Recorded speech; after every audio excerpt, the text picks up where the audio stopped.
அவர்கள் தன்னுடைய மகனுக்கு அக்ஷயான்ற பெண்ணை திருமணம் பண்ணி வச்சிருந்தார். அதே போல் தன்னுடைய மருமகள் தன்னுடைய வீட்டுக்கு வரக்கூடிய மருமகள் அப்படின்னும் அவங்க தான் அவங்களுடைய குலதெய்வம் அப்படின்னும் ரொம்பவே எமோஷ்னலாக பேசியிருப்பார். நிறைய இடங்களில் தன்னுடைய மருமகளை பற்றி பெரிவாக பேசியிருப்பார். எவ்வளவோ கமெண்ட்டுகள் எவ்வளவோ விமர்சனங்களுக்கு இடையில தன்னுடைய மகனுக்கு திருமணம் பண்ணி வச்சிருந்தார். இந்த சூழ்நிலையில் இப்போ என்ன இருக்குது அப்படின்னா, தன்னுடைய மருமகளிடம் வந்து சூட்கேஸ் கொடுத்துருக்கிறாரா நெப்போலியன் அவர்கள். உனக்கு தேவையானது எல்லாத்தையும் தன்னுடைய மகன்லேருந்து அதே போல் டாக்குமெண்ட்ஸ் அப்படி நிறைய விஷயங்களை கொடுத்துருக்குறாங்க. எல்லாத்தையுமே ரொம்ப கவனமாக பார்த்துக்கணும் அப்படின்ற மாதிரி பொறுப்போடு கொடுத்துருக்குறாங்களாம். இப்போ அவங்க ஏற்கனவே தன்னுடைய அப்பா அம்மா பார்க்க போகணும் அப்படின்னு கேட்டிருந்தப்ப கூட போய் வர சொல்லியிருக்கிறாங்க. அதே போல் ரொம்ப நாள் இருக்கக்கூடாது, தன்னுடைய மகனுக்காக சீக்கிரம் வந்துடணும் அப்படின்லாம் அவர் வந்து ரெக்வஸ்ட் பண்ணிக்கிட்டார் அப்படின்னு பல விஷயங்கள் சமூக வலைதளங்களில் வைரலாக பரவி வந்துட்டு இருந்துச்சு.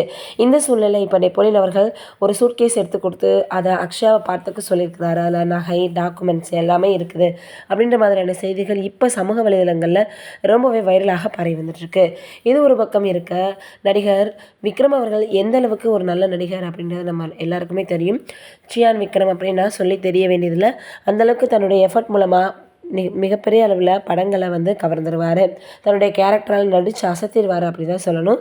இவருடைய நடிப்பில் 2015ஆம் ஆண்டு இந்த படம் உருவாக போகுதுன்னு சொன்னதான் துருவ நட்சத்திரம். இன்ன வரைக்கும் அந்த படம் வந்து ரிலீஸ் ஆக போகுது அப்படின்லாம் சொல்லிக்கிட்டே தான் இருக்காங்களே தவிர அந்த படம் வந்த பாடலை. ஆனால் இந்த வருடம் சீக்கிரமாக அந்த படம் வந்து வந்துடும் அப்படின்ற மாதிரி பேசியிருக்கிறாங்களாம். இது எந்த அளவுக்கு உண்மை அப்படின்றது தெரியல.